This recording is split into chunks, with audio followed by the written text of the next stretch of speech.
ഓരോ കുട്ടി ശ്രദ്ധിക്കാം. നിങ്ങളുടെ ലൈഫില് നിങ്ങൾ നന്നാവണമെന്ന് ആദ്യം ആഗ്രഹിക്കുന്ന, അല്ലെങ്കിൽ 100% ആഗ്രഹിക്കുന്നത് നിങ്ങളുടെ രക്ഷിതാക്കൾ മാത്രമായിരിക്കും.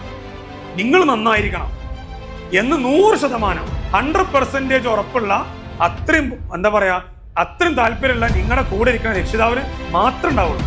അതിനപ്പുറത്ത് ഏത് കണക്ഷൻക്കും 100% താല്പര്യം ഉണ്ടാവില്ല. ഈ രക്ഷിതാക്കൾ നിങ്ങളോട് പഠിക്കുക എന്ന് പറഞ്ഞത് ഒരിക്കലും അവർക്ക് വേണ്ടിയിട്ടല്ല. അവരെത്ര കാലം നിങ്ങളോട് പറയും? നിങ്ങൾ കുട്ടികളാവുന്ന ഈ കാലത്ത് മാത്രമേ പറയുള്ളൂ. കാരണം കുട്ടികളാവുന്ന കാലത്ത് പറയുമ്പോൾ അതവർ കേൾക്കട്ടെ, അതുകൊണ്ട് അവർക്ക് വല്ല ഗുണം ഉണ്ടാവട്ടെ എന്ന് വിചാരിച്ച് പറയാണ്. സ്വാഭാവികമായിട്ടും പാരന്റ്സും കുട്ടികൾ വലുതായി അവനവന്റെ ജീവിതവുമായി മുന്നോട്ട് പോകുമ്പോൾ അവിടെ പാരന്റ്സ് ഇല്ല, അവിടെ കുട്ടികളാണ്. അവരെ ലൈഫ് തന്നെ മുന്നോട്ട് പോകുന്നത്. അപ്പൊ നിങ്ങളോട് ഇങ്ങനെ ശകാരിക്കുണ്ടാവും, ഓരോ കാര്യത്തിൽ പല കാര്യം പറയുണ്ടാവും. അത് എന്തിനു വേണ്ടിയിട്ടാണ്? അത് അവർക്ക് വേണ്ടിയിട്ടല്ല.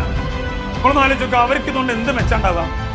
അവർക്ക് ഇങ്ങനെ പറയാം, എന്റെ കുട്ടി ഇന്ന സ്ഥലത്ത് അഡ്മിഷൻ കിട്ടിക്കണം എന്ന് പറയാം, എന്നൊരു മാനസികമായ ഒരു സന്തോഷം ഉണ്ടെന്നല്ലാതെ വേറെ എന്ത് ബെനിഫിറ്റ് അവർക്ക് ഉണ്ടാവുക? ബാക്കി എല്ലാ ബെനിഫിറ്റും നിങ്ങൾക്കല്ലേ. ആ ബെനിഫിറ്റിന് വേണ്ടി നിങ്ങളോട് താല്പര്യമുള്ള രക്ഷിതാക്കൾ പറഞ്ഞുകൊണ്ടിരിക്കണം. അത് നിങ്ങൾ മുഖവിലക്കെടുത്ത് മുന്നോട്ട് പോകണം.